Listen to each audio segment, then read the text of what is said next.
45 সংখ্যক অসম হাইস্কুল শিক্ষক সংস্থাৰ ৰাজ্যিক দ্বিবাৰ্ষিক অধিৱেশনখন বজালী জিলাৰ অধীনত বাঘমৰা উচ্চতৰ মাধ্যমিক বিদ্যালয়ত 8, 9, 10 নৱেম্বৰ 3 দিনীয়া কাৰ্যসূচীৰে আমাৰ ইয়াত অনুষ্ঠিত কৰাৰ সিদ্ধান্ত গ্ৰহণ কৰা হৈছে আৰু ইতিমধ্যে সিদ্ধান্ত গ্ৰহণ কৰাৰ প্ৰস্তুতি চলিছে আৰু কেনেভাৱে আৰম্ভ হ'ব কেনেভাৱে সমাপন হ'ব সভাপতি মহোদয়ে কৈ গৈছে। মই লগতে ক'ব বিচাৰিছোঁ যে এই যোৱা কাৰ্যকালত অসম হাইস্কুল শিক্ষক সংস্থাৰ যি মূল দায়িত্ব আছিলে আমাৰ হাতত বিদ্যালয় প্ৰাদেশিকৰণ কৰা, ড্ৰপ পোষ্টসমূহ স্থায়ীকৰণ কৰা, তাৰপিছত আকৌ স্থায়ী হেডমাষ্টৰ নিযুক্তি দিয়া ইত্যাদি খালী পদসমূহ পূৰণ কৰা, বিদ্যালয়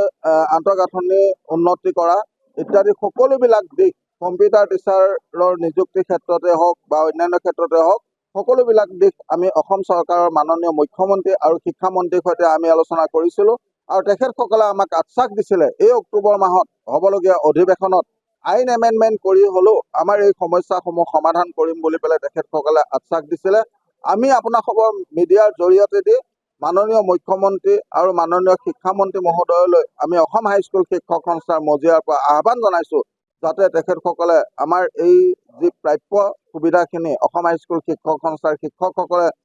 বিনা বেতনে অৰ্থাৎ পানী খাই ছাত্ৰ ছাত্ৰী পঢ়ুৱা এই সময়ছোৱাত তেখেতসকলে যাতে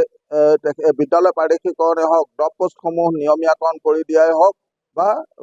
স্থায়ীভাৱে হেডমাষ্টৰসমূহ নিযুক্তি দিয়া খালী পদসমূহ পূৰণ কৰা ইত্যাদি এই কামখিনি যদি সমাধান কৰি দিয়ে সেয়েহে আমি আপোনালোকৰ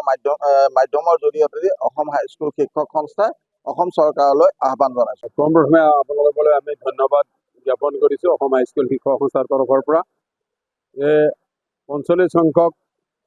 পূৰ্ণাংগ দ্বিবাৰ্ষিক ৰাজ্যিক অধিৱেশনখন অসম হাইস্কুল শিক্ষক সংস্থাৰ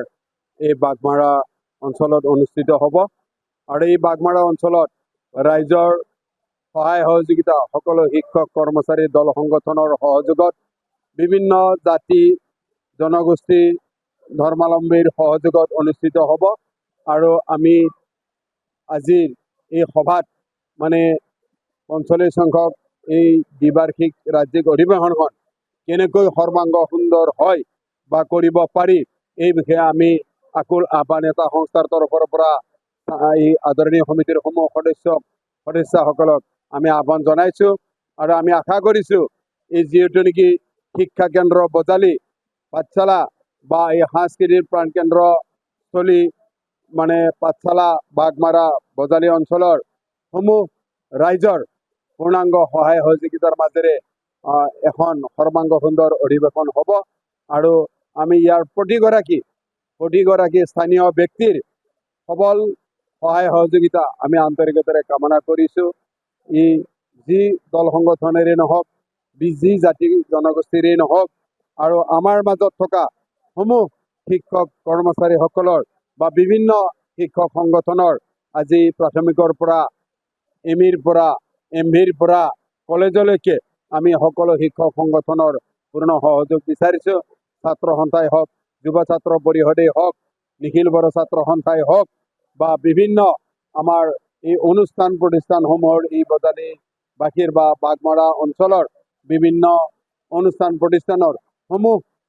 সদস্যসকলৰ পূৰ্ণ সহযোগ আমি বিচাৰিছোঁ। যিকোনো খবৰৰ বাবে যোগাযোগ কৰক 7099017330 লগতে 7099017110 নম্বৰত।